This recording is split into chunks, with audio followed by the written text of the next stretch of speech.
Today I'm going to be performing an M&M chromatography lab, and the purpose of this lab is to determine the color of dye that is used to color M&Ms and to find the RF values of the dye.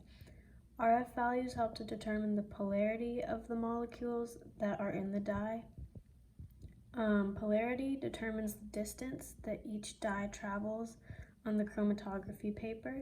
That being said, the dye that moves the furthest has the weakest polarity, and the dye that moves the least has the highest polarity. This is because polarity has to do with attraction in between molecules, and in this case, the dye with the highest polarity moves the least because it is most attracted to the paper, and the dye with the weakest polarity moves the most because the dye is not as attracted to the paper. For this lab, you will need 4 red, 4 blue, 4 yellow, and 4 brown M&Ms, a plate, scissors, a square of toilet paper, a pencil, tape, a glass filled with about a 1/4 cup of salt water, another cup filled with about 1/2 cup of regular water, a fork, and 4 lollipops. You will also need a plastic straw. And the first step is to dip the plastic straw into the cup of regular water and just trap some water in there by putting the straw in the water and then putting your finger to cover the hole at the top, and that way water will stay in.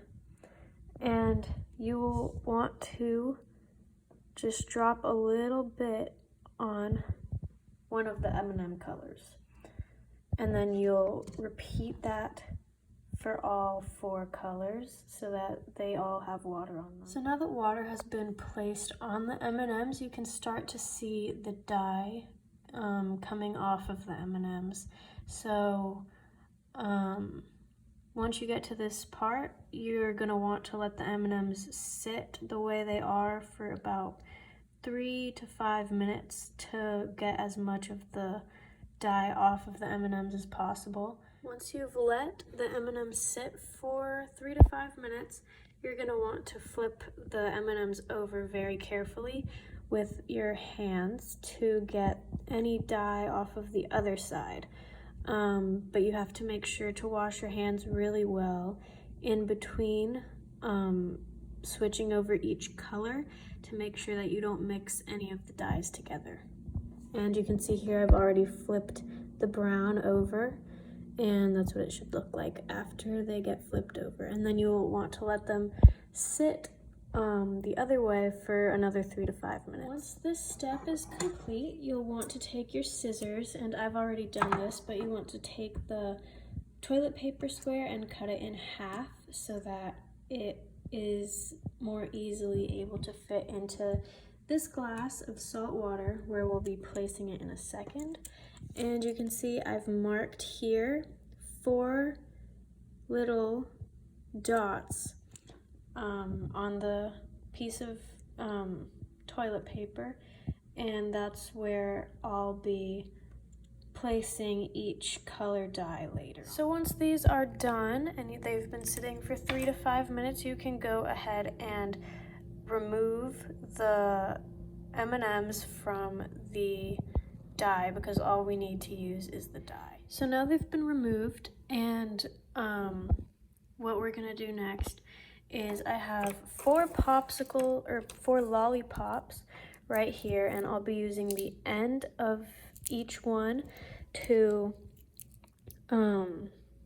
place a dot of each color dye on these little markings that I made on the piece of toilet paper, which is serving as the chromatography paper. So first I'm gonna take this yellow and put this first popsicle stick in it and make sure to get it nice and in there because you want to make sure that you can get enough yellow on there. So that's perfect. So that's the dot of yellow. And then we'll get another popsicle stick and put it into another color. Let's do brown.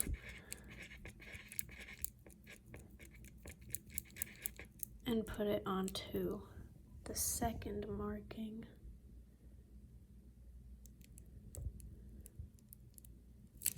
Okay.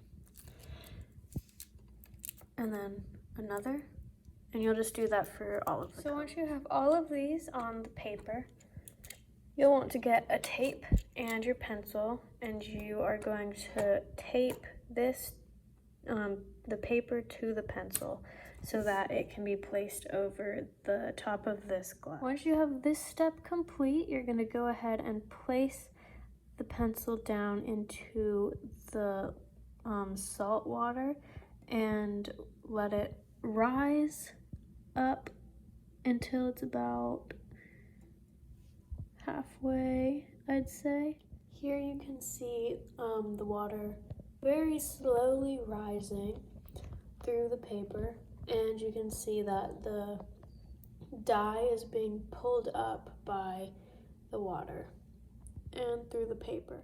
Here it is about halfway up, and you can see that as the solvent slowly travels up the paper, the different components of the M&M dye travel at different rates, and the mixtures are separated into different colored spots.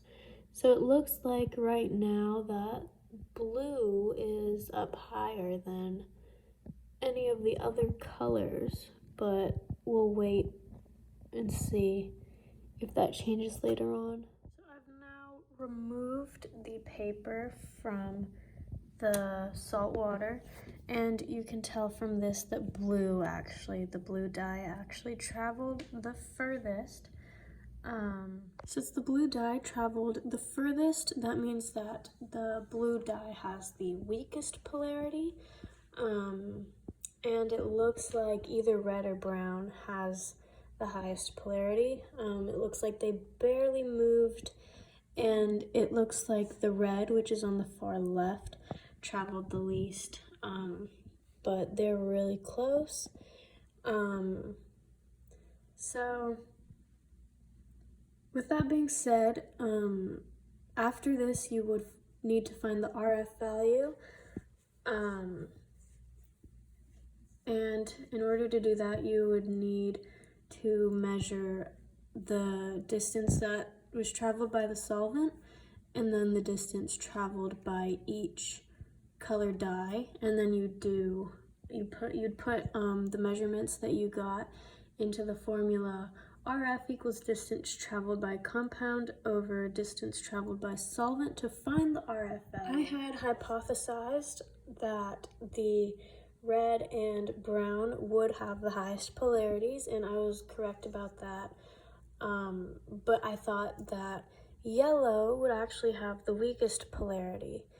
And it looks like blue had the weakest polarity, and so I was wrong about that, but I did hypothesize correctly that red and brown would have the highest polarity, and I thought that just because the colors were darker, and so I assumed that there was more attraction in them. Yeah. Thank you for watching. I hope you enjoyed this experiment and learned some about chromatography.